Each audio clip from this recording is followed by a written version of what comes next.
Hello दोस्तों, स्वागत है हमारे यूट्यूब चैनल हाई टीच में।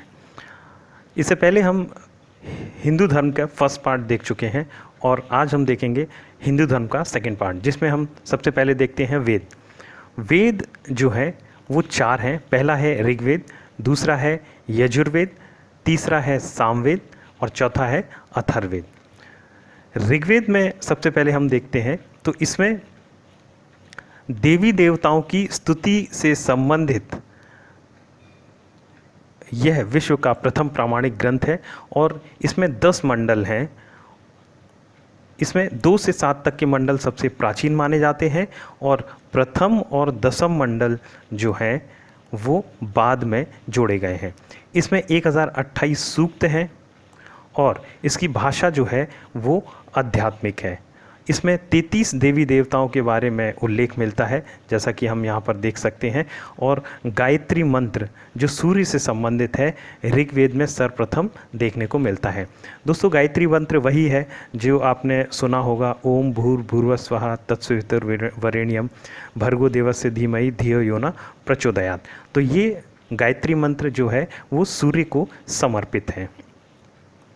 इसके बाद एक और श्लोक आपने देखा होगा, अस्तो माँ सद्गमय, ये भी ऋग्वेद से ही लिया गया है।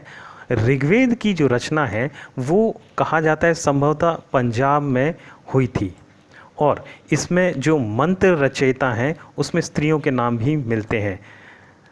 तो दोस्तों, जो ऋग्वेद है उसमें महिलाओं ने भी अपना या स्त्रियों ने भी अपना योगदान लिखने में दिया है और कुछ स्त्रियों के नाम के उल्लेख इसमें देखने को मिलते हैं, जैसे कि लोपामुद्रा। ये विदुषी थी जिन्होंने अपना योगदान दिया है इसको लिखने में। घोषा, सची, पौलोमी, कक्षावृत्ति, इसी तरह से एक और है सिक्ता। तो इस तरह से हम देखें स्त्रियों के नाम भी इसमें देखने को मिलते हैं। इसके बाद यदि हम देखें 10वें मंडल में जब हम जाते हैं तो यहाँ पर पुरुष सूक्त में 4 वर्णों का उल्लेख मिलता है। दोस्तों, ये 4 वर्ण वही हैं जो सबसे पहले हम देखते हैं ब्राह्मण, क्षत्रिय, वैश्य और शूद्र। इन चारों वर्णों की उत्पत्ति का वर्णन भी ऋग्वेद में दिया गया है। जैसे कि ब्राह्मण की उत्पत्ति मुख से मानी गई है। मुख मतलब मुंह से मानी गई है। क्षत्रिय की उत्पत्ति जो है वो बाजू या बाहों से मानी गई है। वैश्य की उत्पत्ति जंघाओं से मानी गई है और जो शूद्र है उनकी उत्पत्ति पैरों से मानी गई है। तो इस तरह से जो पुरुष सूक्त है, जो 10वां मंडल है, उसमें चारों वर्ण की उत्पत्ति का भी वर्णन मिलता है। दोस्तों, दूसरा जो वेद आता है वो है यजुर्वेद। यजुर्वेद में हम यदि शब्द देखें तो यजुः का अर्थ होता है यज्ञ या यज्ञ करना। इसमें यज्ञ की जो विधियां हैं उसका वर्णन इसमें दे रखा है। तो यज्ञ करते समय आप दोस्तों देखेंगे तो मंत्रों का उच्चारण किया जाता है, कुछ धार्मिक अनुष्ठान भी किए जाते हैं, तो उनका विवरण इसमें देखने को मिलता है। मंत्रों का उच्चारण जैसे कि आप देखेंगे पंडित जो होते हैं वो मंत्र के साथ में कुछ अनुष्ठान यानी कि कुछ क्रियाकलाप भी करते हैं, तो उन सब का वर्णन इसमें देखने को मिलता है। यह गद्य और पद्य दोनों शैलियों में है। गद्य और पद्य दोनों शैलियों में है, इसका अर्थ ये है कि गद्य शैली वो होती है जैसे कि कहानी, निबंध जो लिखे जाते हैं वो गद्य शैली में लिखे जाते हैं, जबकि पद्य शैली जो होती है उसमें कविताएं वगैरह लिखी जाती हैं। तो इस तरह से देखें तो यजुर्वेद जो है वो गद्य और पद्य दोनों शैलियों में देखने को मिलता है। तो दोस्तों, समझने के लिए हम ये कह सकते हैं कि जैसे कभी कभी आपने किसी यज्ञ को होते हुए देखा होगा तो उसमें मंत्रों का उच्चारण किया जाता है, कभी गा कर किया जाता है, कभी सिर्फ सामान्य रूप से बोल कर किया जाता है। तो इस तरह से देखें तो गद्य और पद्य दोनों शैलियाँ इसमें देखने को मिलती हैं। इसके बाद इसमें राजसु तथा वाजपेयी यज्ञ भी देखने को मिलता है। तो राजसु और वाजपेयी यज्ञ क्या है? तो उत्तर वैदिक काल में राजा का जब राज्याभिषेक किया जाता था तो कुछ समारोह किए जाते थे और वो समारोह थे राजसु तथा वाजपेयी यज्ञ। दोस्तों, अब हम तीसरे वेद पर आते हैं तो तीसरा वेद है सामवेद। सामवेद की खास बात यह है कि इसको संगीत का जनक कहा जाता है। मतलब आज जो हम देखते हैं संगीत या म्यूज़िक जो देखते हैं उसका जनक इसी सामवेद को माना जाता है, क्योंकि सामवेद में ऋग्वेद में जो मंत्र दिए गए हैं उनको गाने योग्य बनाने के लिए या गाने योग्य बनाने हेतु उद्देश्य से इस सामवेद की रचना की गई थी। मतलब सामवेद में ये कहा गया है कि ऋग्वेद में जो मंत्र दिए गए हैं उनको आप किस तरह से गाएंगे, तो इसकी रचना इसीलिए की गई है।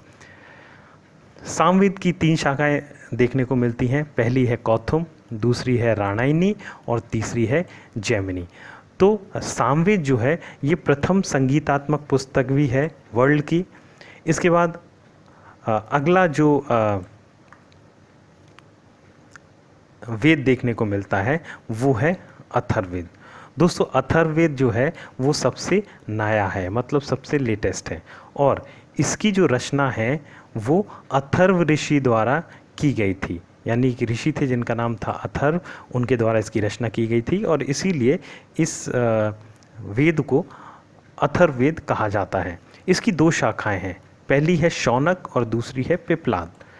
इस अथर्ववेद में क्या दिया गया है, तो रोग निवारण के लिए जादू टोने की जानकारी दी गई है। दोस्तों हम लोग देखते हैं जो आजकल अंधविश्वास जैसे जो चलता है कि ये करने से या टोना टोटका चलता है, ये करने से ये बीमारी दूर हो जाएगी, हमारे बने काम बन जाएंगे, तो ये सारी की सारी चीज़ें इसी अथर्ववेद में दी गई हैं।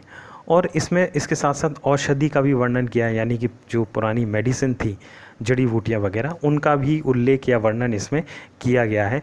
तंत्र मंत्र, वही जैसा कि बताया जादू टोना, उसके बारे में भी उल्लेख इस अथर्ववेद में मिलता है। इसके बाद आते हैं हम अरण्यक पर। अरण्यक क्या होते हैं, तो जिनकी रचना जंगल में ऋषियों द्वारा की गई थी वही अरण्यक कहलाए। अरण्यक होता है दोस्तों जंगल, या अरण्य मतलब होता है जंगल, और वर्तमान में देखा जाए तो 7 अरण्यक उपलब्ध हैं। अरण्यक को अरण्यक इसीलिए कहा जाता है क्योंकि अरण्यक का अध्ययन जो है वो जंगल में किया जाता है। जैसा कि बताया कि अरण्य मतलब होता है जंगल। इसके बाद हम हिंदू धर्म की और पुराने जो अवशेष या ये कहें कि जो मान्यताएं हैं वो देखने को मिलती हैं, तो उनमें आता है उपनिषद। उपनिषद जो है दोस्तों ये आर्यों का दार्शनिक ग्रंथ है और इनमें आत्मा, ब्रह्म, परमात्मा के बीच संबंध में उच्च कोटि का दार्शनिक चिंतन किया गया है। यानी कि आत्मा, ब्रह्म और परमात्मा के बीच संबंधों का इसमें दर्शन दिया गया है। उपनिषदों की संख्या दोस्तों 108 है। ये ध्यान रखने वाली बात है कि उपनिषद की संख्या 108 है। और मैत्रायणी जो उपनिषद है इसमें 4 आश्रम के सिद्धांत को उल्लेखित किया गया है। तो दोस्तों 4 आश्रम कौन से हैं, जैसे शुरुआत में हम देखेंगे तो सबसे पहला जो आता है वो है ब्रह्मचर्य, उसके बाद दूसरे नंबर का जो है वो है गृहस्थ, तीसरे नंबर का है वानप्रस्थ और चौथे नंबर पे आता है संन्यास आश्रम। उपनिषद में अगर हम देखें तो मुंडकोपनिषद जो है वहाँ से एक लाइन ली गई है सत्यमेव जयते, जो कि हमारे राष्ट्रीय चिन्ह में देखने को मिलता है। तो ये बहुत इंपॉर्टेंट है कि सत्यमेव जयते किस उपनिषद से लिया गया है, तो वो है मुंडकोपनिषद। अगला जो आता है वो है पुराण। दोस्तों पुराण जो है उनकी संख्या 18 है और महाकाव्य इसके बाद आते हैं। तो महाकाव्य जो है इनकी संख्या 2 है। 2 महाकाव्य हमको देखने को मिलते हैं जो प्रसिद्ध हैं, एक तो रामायण और दूसरी महाभारत। इनमें भी यदि कंपेयर किया जाए रामायण और महाभारत में तो इनमें से बड़ा है महाभारत, जिसका कि पुराना नाम जय संहिता है। यानी कि महाभारत जो है इसको जय संहिता भी कहा जाता है।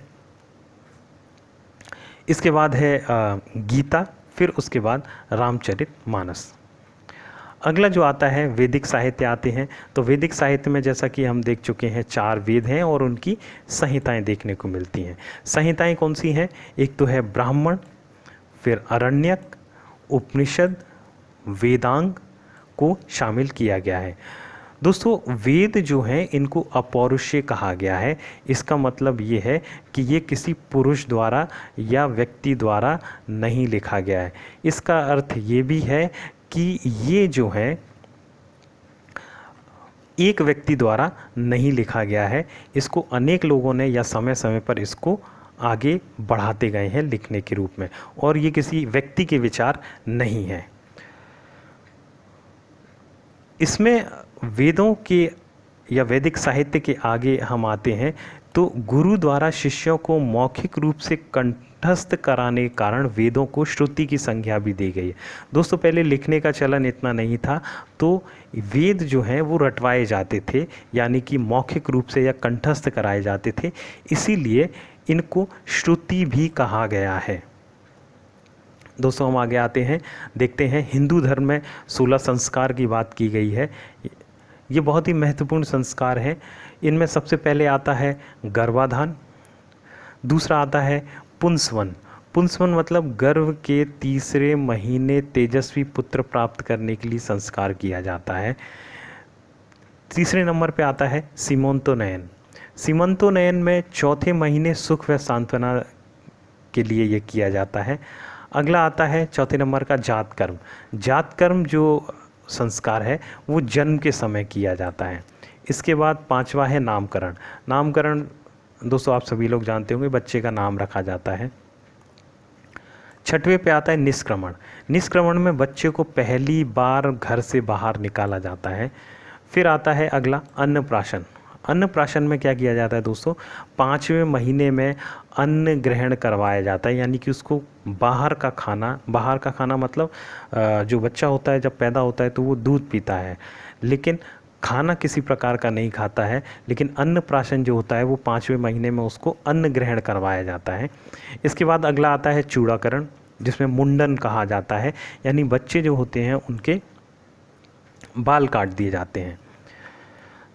नवा आता है कर्ण छेदन, यानी जो बच्चा होता है उसके कान को छेदा जाता है और फिर बाली वाली जो भी पहनाई जाती है वो पहनाना अनिवार्य तो नहीं कहा जाता, लेकिन आजकल बंद हो चुका है, लेकिन इससे पहले ये जो संस्कार है ये महत्वपूर्ण हुआ करता था। 10वां है विद्यारंभ, यानी विद्या के लिए उसको बाहर भेजना। 11वां है उपनयन। उपनयन में इसको यज्ञोपवीत धारण किया जाता है और गुरु आश्रम के लिए प्रस्थान किया जाता है। यज्ञोपवीत होता है जिसको हम अपनी सामान्य भाषा में कहते हैं जनेऊ। तो उपनयन संस्कार में उसको जनेऊ धारण करवाया जाता है, फिर गुरु आश्रम के लिए उसको भेज दिया जाता है। यहाँ पर 12वां जो है संस्कार वो वेद आरंभ, यानी वेदों का ज्ञान उसका आरंभ कर दिया जाता है। 13वां आता है केशांत। केशांत में दोस्तों या अथवा गोदान, केशांत में उसकी पहली बार शेविंग की जाती है। फिर इसके बाद 14वां आता है समावर्तन। समावर्तन में शिक्षा के बाद जो बच्चा होता है या जो लड़का या होता है वो घर वापस आता है, और जब घर वापस आता है तो उसके विवाह किया जाता है। तो ये 15वां संस्कार है। और विवाह के बाद जो आखिरी संस्कार बचता है वो बचती है अंत्येष्टि, मतलब जब व्यक्ति मर जाता है तो ये उसका आखिरी संस्कार होता है। दोस्तों हिंदू धर्म में कुछ मान्यताएं या मत भी प्रचलित हैं जो अलग अलग विद्वानों द्वारा दिए गए हैं, जैसे कि अद्वैतवाद। अद्वैतवाद जो है वो शंकराचार्य द्वारा दिया गया है। इसके बाद आता है द्वैतवाद जो कि माधवाचार्य द्वारा दिया गया है। इसके बाद आता है विशिष्टाद्वैतवाद जो कि रामानुजाचार्य द्वारा दिया गया है। इसके बाद है द्वैताद्वैतवाद, ये निम्बकाचार्य द्वारा दिया गया है। इसके बाद है शैव विशिष्ट अद्वैत, ये श्रीकंठ द्वारा दिया गया है। इसके बाद अगला जो देखने को मिलता है वो है न्याय दर्शन जो कि महर्षि गौतम द्वारा दिया गया है। इसके बाद आता है वैशेषिक दर्शन जो कि कणाद द्वारा दिया गया है। दोस्तों अगला दर्शन है योग जो कि पतंजलि या हिरण्यगर्भ द्वारा दिया गया है। फिर आता है मीमांसा जो कि जैमिनी ऋषि हैं उनके द्वारा दिया गया था। और लास्ट है जड़वाद दर्शन, जो कि चारवाक द्वारा दिया गया था। तो दोस्तों ये था हिंदू धर्म का सेकंड पार्ट। हमारे चैनल को लाइक व सब्सक्राइब करना ना भूलें, जिससे कि नई वीडियो के अपडेट आपके पास सबसे पहले पहुँचे।